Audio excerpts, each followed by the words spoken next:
Have you ever imagined a regular day at the office turning into a life-threatening ordeal? In Houston's skyline, a towering office building becomes the epicenter of such a nightmare. Flames rapidly consume its floors, trapping many inside. Captain Eric Abbt of the Houston Fire Department rushes to the scene. But the fire's unpredictability catches him off guard. Separated from his crew and running out of oxygen, Captain Abbt sends a desperate Mayday Mayday through his radio. Captain Eric Abt's name resonated with dedication and valor. With over a decade of service under his belt, Eric was a symbol of hope for many. Every time the sirens wailed and the engines roared, the people of Houston knew that Captain Abbt would be at the forefront, leading his team into the heart of the blaze. His journey with the Houston Fire Department was remarkable. From his early days as a rookie, brimming with enthusiasm, to his rise as a captain, Eric's path was paved with countless tales of bravery. But it wasn't just the big rescues that defined him. It was the little moments, the comforting hand on a child's shoulder, the reassuring words to a distressed family, and the countless hours spent training and mentoring the next generation of firefighters. But like every hero, Eric had his moments of difficulty. For Captain Eric Abbt, the call of duty wasn't just a job, it was a calling, a passion that burned as fiercely as the fires he battled.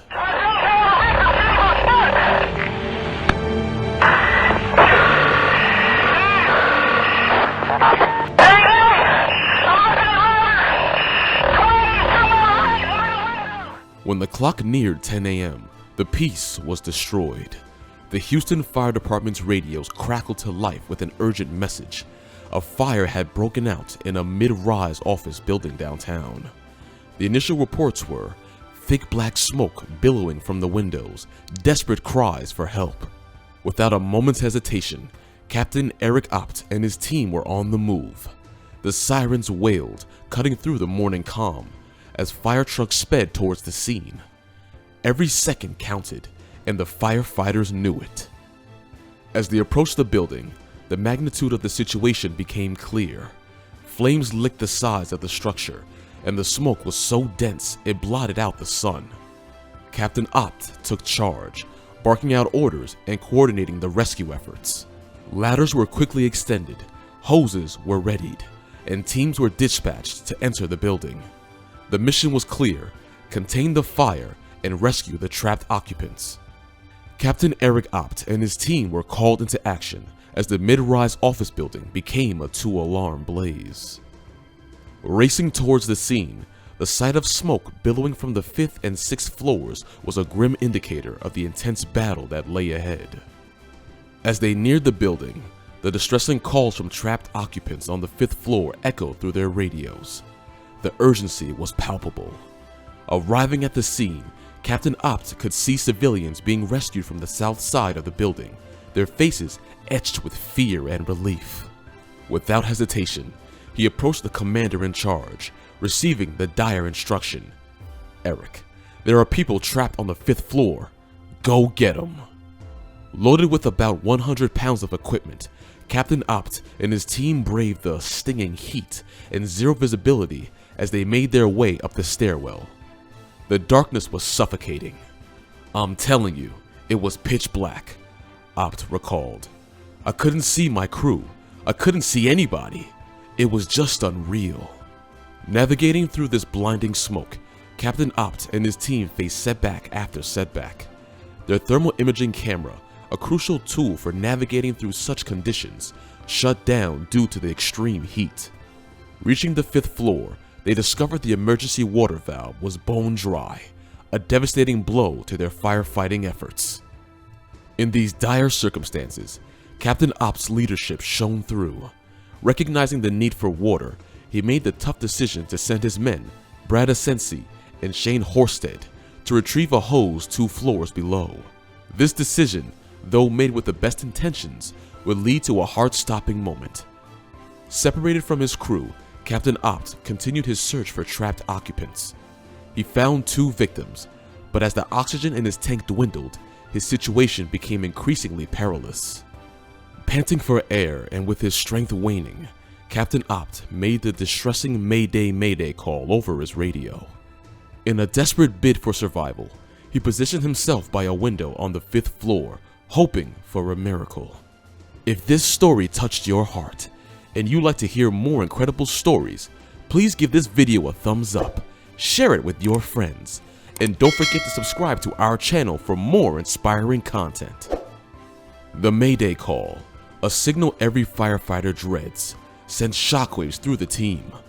Time seemed to stand, but then the room burst into a flurry of activity.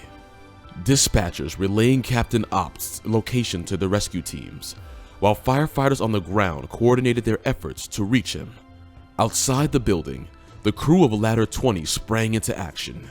Knowing that every second counted, they began breaking the windows of the 5th floor in a desperate bid to locate their captain. The thick smoke and intense heat made the task daunting, but their determination was persistent. As the minutes ticked by, Captain Abtt's situation grew increasingly perilous. But just when all hope seemed lost, a ray of light penetrated the darkness. The firefighters from Ladder 20, using the ladder as a battering ram, managed to create an opening. With sheer willpower, Captain Abbt summoned the strength to leap onto the ladder. His legs were dangling precariously.